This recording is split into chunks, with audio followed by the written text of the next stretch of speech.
రాజకీయాల్లో పాదయాత్రలు కొత్త కాదు. కానీ పాదయాత్ర మొదలు పెట్టింది వైఎస్ రాజశేఖర్ రెడ్డి. వరుసగా 2 సార్లు ఓటమితో ఏపీలో పూర్తి నిర్వేదంతో ఉండేది కాంగ్రెస్ పార్టీ.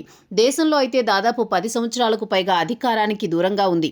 అటువంటి సమయంలో పాదయాత్ర చేసి కాంగ్రెస్ ని అధికారంలోకి తీసుకురాగలిగారు మహానేత వైఎస్ రాజశేఖర్ రెడ్డి. అయితే ఆయన తర్వాత ఎంతో మంది పాదయాత్రలు చేసి అధికారంలోకి వచ్చారు.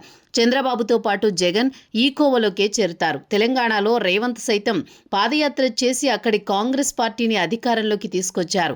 అయితే ప్రతిపక్షంలో ఉన్న పార్టీలకు పాదయాత్ర అనేది అధికారం తెచ్చిపెట్టి ఒక జడ పదార్థంగా మారింది. అందుకే ఇప్పుడు వైఎస్ జగన్ పాదయాత్ర చేసి మరోసారి వైసీపీని అధికారంలోకి తెచ్చేందుకు వ్యూహరచన చేస్తున్నారు.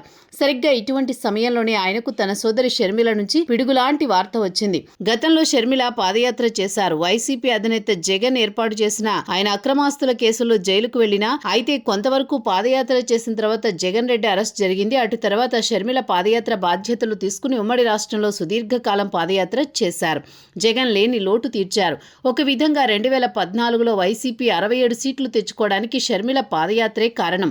అయితే షర్మిల పాదయాత్ర పూర్తిగా 2017లో జగన్ తీసుకుని 2019 ఎన్నికల్లో అధికారంలోకి వచ్చారు. అలా వచ్చిన తర్వాత షర్మిలను పట్టించుకోవడం మానేశారు. దీంతో షర్మిల కేవలం కుటుంబ పరంగా కాదు రాజకీయంగా విభేదిస్తూ వచ్చారు. వచ్చే ఎన్నికల్లో వైసీపీ జీవన్మరణ సమస్య లాంటిది. ఎట్టి పరిస్థితుల్లో ఆ పార్టీ అధికారంలోకి రావాలి, రాకపోతే చాలా ఇబ్బందికరం. అందుకే జగన్ సుదీర్ఘకాలం పాదయాత్రకు ప్లాన్ చేశారు. వచ్చే ఏడాది వైఎస్ఆర్ జయంతి రోజు పాదయాత్ర ప్రారంభించి 2029 ఎన్నికల ముంగిట ముగించాలని ప్రణాళిక వేశారు. కానీ ఇప్పుడు షర్మిల సైతం పాదయాత్ర చేసేందుకు సిద్ధపడుతున్నట్లు తెలుస్తోంది. సరిగ్గా జగన్ పాదయాత్ర చేసే సమయానికి తాను మొదలు పెట్టాలని షర్మిల భావిస్తున్నట్టు సమాచారం. ఇప్పటికే షర్మిల ద్వారా జగన్ కి ఎంతలా పొలిటికల్ డ్యామేజ్ జరిగిందో తెలియంది కాదు. అందుకే షర్మిల పాదయాత్ర అంటే ఇప్పుడు జగన్ బెంబేలెత్తిపోతున్నారు.